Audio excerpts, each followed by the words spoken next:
تو ایک فرید الدین نام کے بندے نے جو دہشت گرد تھا، جو اس نے کہا کہ ہم ترکی کے راستے روس میں داخل ہوئے۔ بہرحال جو بھی ہے، لیکن صورتحال اس طرح گمبھیر ہے کہ ابھی انہوں نے اس بات کو کے متعلق بھی بات کہی۔ انہوں نے ایک بات کا انکشاف کیا کہ 6 ماہ قبل ایک امریکن آفیشلز ڈپلومیٹ نے، جس کا نام وکٹوریا نوڈلٹ تھا، اس نے بھی یہ کہا تھا کہ روس اب تیار ہو جائے کہ وہاں بہت بڑی شدت سے، وہاں بڑی والیوم میں، حجم میں وہاں اس پر حملے ہو سکتے ہیں۔ بہرحال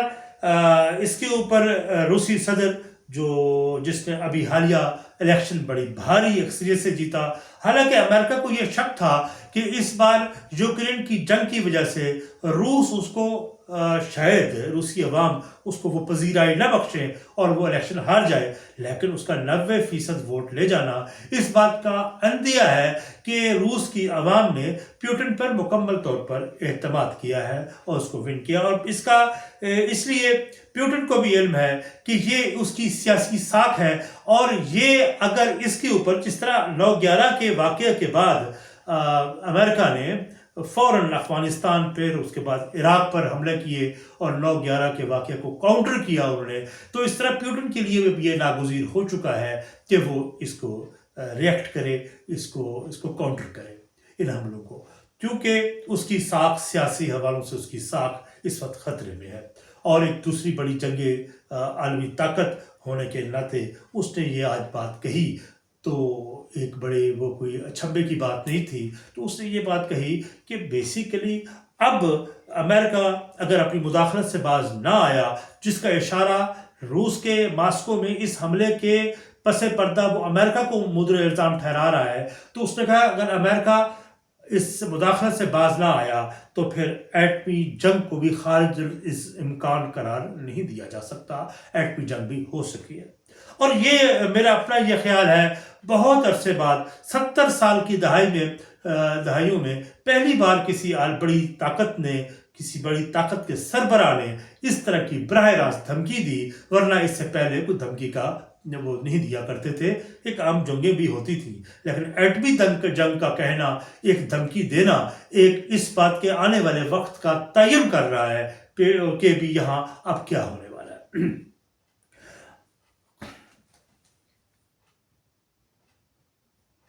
اور کہنے والے روس کے جتنے بھی دانشور ہیں، پولیٹیکل اس طرح روس کے بڑے پولیٹیکل جفادری وہ یہ کہہ رہے ہیں کہ اگر روس کے بہت بڑے پولیٹیکل اینالسٹ اور جفادری لوگ جو ہے وہ یہ بات کہہ رہے ہیں برملا کہ اگر پیوٹن نے اس کا مؤثر جواب نہ دیا تو اس کی سیاست بھی پھر بڑھ جائے گی، جسے کہتے ہیں۔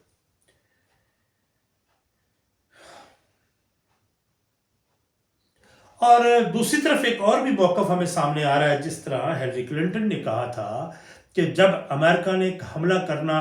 مقصود اس کو ہوتا ہے، جہاں اس سے حملہ کرنا ہوتا ہے تو وہ وہاں ریزن پیدا کرتا ہے، تو جس طرح 9/11 کا واقعہ، اور جہاں اس نے حملہ کرنا ہے تو اس کے لیے بھرپور ایک جواز، ایک وجہ بالکل خود پلانٹ کر کے وہ اس کی وجہ بیان، اس کو جس طرح ہیلری کلنٹن نے کہا تھا کہ جس جگہ امریکہ نے حملہ کرنا ہوتا ہے وہاں اس کے لیے اس نے اپنی ریزنز بھی وہ خود تیار کرتا ہے، جس طرح 9/11 کا واقعہ، جس طرح ویتنام کا، جس طرح عراق کا، اور جس طرح افغانستان کا، تو انہوں نے کہا وہ اس کے لیے حالات اس طرح کے پیدا کر دیتا ہے۔ تو کیا یہ ممکن ہے؟ اسی طرح کچھ لوگ کہہ رہے ہیں کہ ہو سکتا ہے، ویسے یہ دور کی کوڑی لانے والی بات ہے کہ بھی روس نے یہ خود ہی پلانٹ نہ کیا ہو۔ اگر ایسا ہے تو میرا اپنا یہ خیال ہے، جس طرح 9/11 کے واقعے کے اوپر بہت سے لوگوں نے اپنے تجزیے کیے، لیکن وہ راز اب بھی تشت اسباب نہ ہو سکا، وہ سربستہ راز ہی رہا، تو آنے والے دنوں میں یہ جو کل 23 مارچ کا واقعہ ہوا ہے ماسکو میں، یہ بھی سربستہ راز رہے گا۔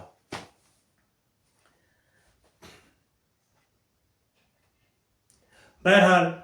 ایک بار پھر پوری دنیا پر ایٹمی جنگ کے خطرات منڈلا رہے ہیں، اور اس کے جب یہ اگر روس اور امریکہ کی یوکرین کے محاذ پر کوئی جنگ کا آغاز ہوتا ہے، ایٹمی جنگ کا آغاز ہوتا ہے، جس طرح یورپ میں بھی بہت سے ممالک ایسے ہیں جو نیٹو سے علیحدگی اختیار کرنا چاہتے ہیں، وہ اس سے اپنی بیزاری کا بھی اظہار کر رہے ہیں، تو پھر ایسا محسوس ہوتا ہے اگر یہ ایسی بات ہو گئی تو پھر